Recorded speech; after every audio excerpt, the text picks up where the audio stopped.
Jim, thank you. Jim Acosta at the White House. Joining us now, Congressman Mike Quigley. He's a Democrat. He serves on the House Intelligence Committee. Congressman, I want to get your reaction to the news that the Justice Department is now backing up Treasury Secretary Steve Mnuchin in his refusal to hand over the president's tax returns. What's your reaction?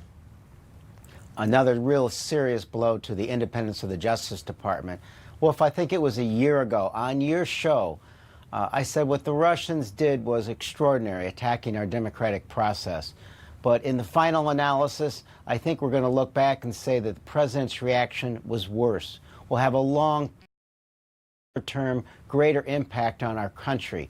Will this precedent remain where the Justice Department becomes just another private attorney for the White House that says that the Mueller report, lied about the Mueller report, acted like a press secretary for the President of the United States, and now today puts out an opinion that is just extraordinary, defending the White House and their ability to do what's exactly opposite of the law. The chairman of the House Ways and Means Committee, Congressman Neal, he's been pretty cautious in dealing with all of this so far. How do you think he should respond?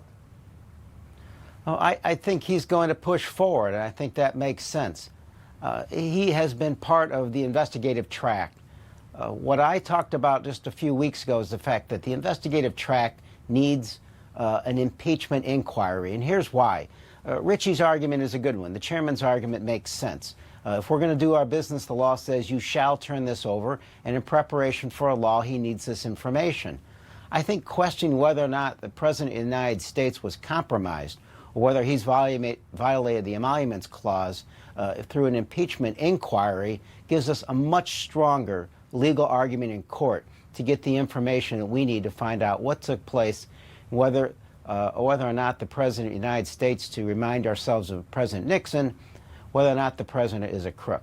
Let's turn to some other important news. The President now trying to walk back his comments on accepting foreign information, but he still says he would want to hear about the information first before potentially contacting the FBI. What message does that send to Russia, other hostile foreign powers who are seeking to undermine potentially the next U.S. election? Yeah, we'll look at your information, but it better be better. It better be better than it was last time, I guess, because clearly at the Trump Tower meeting, they were excited to get the dirt on Hillary Clinton, and they were initially upset with how good it was. So how do I equate this to a character test? The President of the United States finds a wallet on the street, and he's going to turn it in, but what? He's going to find out how much money is in there first? He's going to find out how valuable this information? It is of value. It's also someone offering them dirt, a foreign power. Just this week, I questioned the Republican witness in an intelligence hearing, and I asked him, would you have called the FBI? And he said, absolutely. And of course, he was right. I think most people would. Well, basically, the president is arguing that this kind of information is the same kind of opposition research any campaign would seek to develop. What do you say to that? I think most candidates seek opposition research, and that's appropriate. You're going to know what kind of votes the person took. Is there something the public has a right to know about someone seeking high public office? It is entirely different than a foreign adversary, perhaps our greatest adversary, offering assistance, and what that involves. It builds into the case of whether or not the president was compromised, and clearly he'd be owing. There's a reason, going back to our founding fathers, George Washington was worried about foreign impacts on elections. And to this day, it's still a great concern to the American public. As you know, House Democrats, they're planning to pass a package of bills on election security. It's an effort to do just that. Failed in the Senate yesterday. So what's the goal here? You pass legislation in the House, but it doesn't even usually come up for a vote in the Senate. We take every track we can. 2 years ago, I passed an appropriations measure that funded election security grants for new equipment, for training, for software to prevent the actual hacking into our equipment.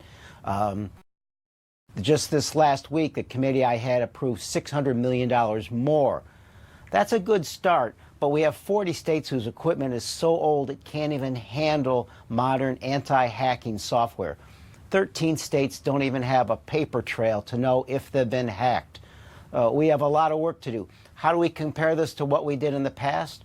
After Bush-Gore and the hanging Chad issue, where the integrity of the American election process was drawn into question, the federal government spent $3.5 billion buying new equipment because the integrity of the democratic process was so important.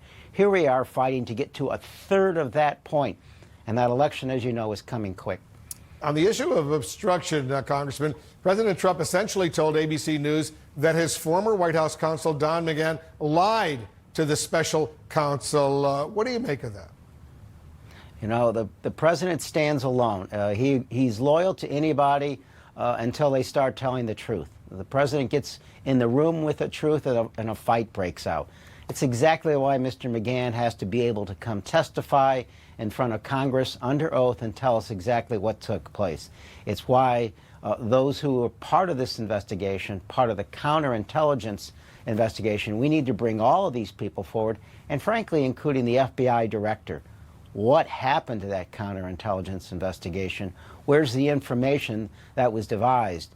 There are FBI officials involved in the special counsel's investigation. What did they glean? Where is that information? It should be brought before Congress for the exact same reason. Congressman Quigley, thanks so much for joining us.